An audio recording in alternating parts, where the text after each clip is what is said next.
Oke teman-teman, kembali lagi di channel YouTube Investor Cerdas. Kali ini saya akan membawakan video dengan tema cara hidup dari dividen saham ASGR tahun 2025. Temanya apa saja? Tentang bagaimana cara hidup dari dividen saham ASGR tahun 2025.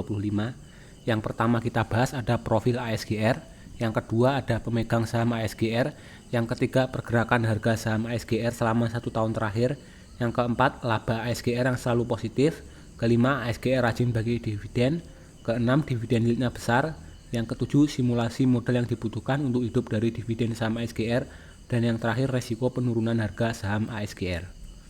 Profil ASGR Astra Grafia Tbk. PT Astra Grafia Tbk (ASGR) adalah perusahaan publik yang didirikan pada tahun 1975 dan mencatatkan sahamnya di Bursa Efek Indonesia sejak tahun 1989. Sebagai pilar bisnis Astra di bidang teknologi informasi, Astra Grafia berfokus pada ruang lingkup bisnis printing and digital service. Astra Grafia memiliki portofolio bisnis dokumen solution dengan mitra eksklusif Fujifilm Business Innovation, menghadirkan solusi end-to-end mulai dari kebutuhan cetak personal, perkantoran, graphic art, hingga managed printing service.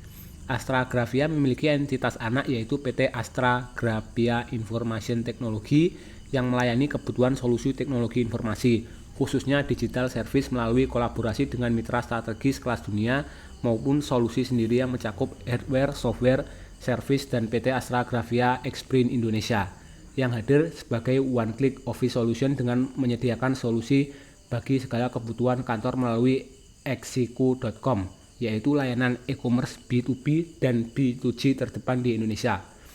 Printku.com yakni layanan online printing B2B dan B2G pertama di Indonesia, serta Kurirku yang merupakan layanan logistik dan distribusi bagi B2B dan B2G. Pemegang saham ASGR. Pemegang saham ASGR ada PT Astra International Tbk atau Astra sebagai pengendali dengan memegang saham sebanyak 1 miliar 40 juta lembar saham atau sekitar 76,87%. Sedangkan masyarakat sisanya memegang saham sebanyak 297 juta lembar saham atau sebanyak 22%, dan masyarakat warkat sebanyak 14 juta lembar saham atau sekitar 1%. Untuk jumlah pemegang saham dari November 2024 hingga April 2025 mengalami penurunan dari yang semula berjumlah sekitar 5.500 orang menjadi 5.400 orang, turun sekitar 100 orang pemegang sahamnya. Dan jumlah pemegang saham Astra Grafia ini bisa terbilang cukup sedikit ya. Oke, lanjut pergerakan harga saham ASGR selama 1 tahun terakhir. Selama 1 tahun terakhir harga saham ASGR sempat mengalami kenaikan ya, kemudian sideways. Untuk harga tertinggi yaitu di harga 945 dan harga terendah di harga 715, dan harga saat ini ada di harga 855. Lalu kita bahas laba ASGR, labanya yang selalu positif. Pertama kita bahas ada revenue atau pendapatannya. Pada tahun 2020 pendapatan ASGR sebesar 3,3 triliun rupiah, dan pada tahun 2021 pendapatannya sebesar 3,29 triliun rupiah. Lalu turun lagi pada tahun 2022 menjadi 2,9 triliun rupiah, dan pada tahun 2023 pendapatannya naik sedikit menjadi 2,969 triliun rupiah, dan turun lagi pada tahun 2024 pendapatannya menjadi 2,8 triliun rupiah. Nah, untuk tren pendapatannya ini selama 5 tahun terakhir trennya mengalami penurunan ya, dan penurunannya berkisar di 10-15%. Lanjut ke net income atau pendapatan bersih. Pada tahun 2020 pendapatan bersih Astra Grafia sebesar 48 miliar. Pada tahun 2021 pendapatan bersihnya sebesar 87 miliar dan naik lagi menjadi 97 miliar pendapatan bersihnya pada tahun 2022. Dan pada tahun 2023 pendapatan bersihnya naik lagi menjadi 141 miliar, dan pada tahun 2024 laba bersihnya naik lagi menjadi 205 miliar. Nah, selama 5 tahun terakhir terjadi kenaikan laba bersih sebanyak 400% ya, dari sekitar 48 miliar atau kita bulatkan saja menjadi 50 miliar hingga menjadi 200 miliar di tahun 2024. Lanjut ke EPS atau earning per share, pendapatan per saham, pendapatan bersih per saham. Pada tahun 2020 EPS-nya sebesar 14, Pada tahun 2021 IPS-nya sebesar 26, naik lagi IPS-nya pada tahun 2022 menjadi 29. Pada tahun 2023 IPS-nya sebesar 47 dan pada tahun 2024 IPS-nya sebesar 69.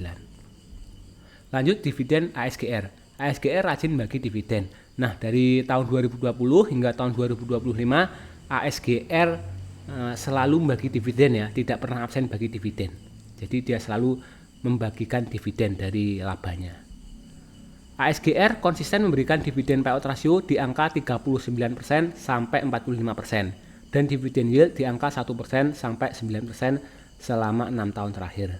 Nah, dividen yield terbesar itu pada tahun 2020 ya, dari laba tahun 2019, dividen pada tahun 2020 sebesar yieldnya 9,87% dan dividen yield terkecil pada tahun 2021 yaitu dari laba COVID ya, pada tahun 2020 sebesar 1,79% dividen yieldnya. Nah, pada tahun 2025 ini dividen yield dari ASGR sebesar 7,71%. Nah, apakah ini menarik menurut teman-teman? Lalu kita akan bahas modal yang dibutuhkan untuk hidup dari dividen saham ASGR. Nah, simulasi pertama yaitu asumsi biaya hidup 5 juta per bulan, biaya hidup setahun 60 juta. Dividen payout ratio ASGR 45% dan dividen per lembarnya 69. Maka butuh 869.000 lembar saham atau 8.695 lot saham ASGR untuk memperoleh dividen 60 juta setahun. Harga saham per lembar ASGR saat come date Rp895. Maka modal yang dibutuhkan sebesar Rp778 juta. Lanjut simulasi kedua dengan biaya hidup 10 juta per bulan atau biaya hidupnya sebesar 120 juta setahun. Maka dengan dividen payout ratio ASGR 45% dan dividen per lembarnya 69, butuh 1.739.000 lembar saham atau 17.391 lot ASGR untuk memperoleh dividen 120 juta setahun. Harga saham per lembarnya 895 pada saat come date, maka modal yang dibutuhkan untuk dapat dividen 120 juta, modalnya 1.556 juta rupiah. Yang terakhir, simulasi dengan biaya hidup 20 juta per bulan atau biaya hidup setahun 240 juta. Dividen payout rasio ASGR 45% dan dividen per lembarnya 69. Maka butuh 3.478.000 lembar saham atau 34.782 lot saham ASGR untuk memperoleh dividen 240 juta setahun. Nah, harga saham per lembar ASGR saat come date Rp895, maka modal yang dibutuhkan untuk dapat dividen 240 juta rupiah sebesar 3.113 juta rupiah. Lalu yang terakhir kita bahas ada resiko penurunan harga saham ASGR. Nah, setelah bagi dividen, harga saham ASGR biasanya turun senilai dividen yang dibagikan. Nah, untuk mengatasi supaya penurunannya tidak terlalu berasa, maka kita membeli saham untuk dapat dividen itu belinya 1 bulan atau 2 bulan sebelum RUPS ketika harganya masih belum bergerak naik atau harganya masih di bawah ya teman-teman. Dan solusi kedua yaitu menjadi investor jangka panjang yang fokus pada dividen. Nah, karena ASGR ini rajin bagi dividen tiap tahun, nah kita pegang hold ASGR tahunan supaya dapat dividen tiap tahun. Nah, ini sebagai contoh setelah bagi dividen harga sahamnya turun ke 840 dari semula 895. Tapi setelah itu balik lagi ya, sempat naik lagi ya untuk ASGR. Oke, sekian dulu teman-teman pembahasan video kali ini. Semoga video yang saya bagikan bermanfaat. Jangan lupa like, subscribe, dan komen.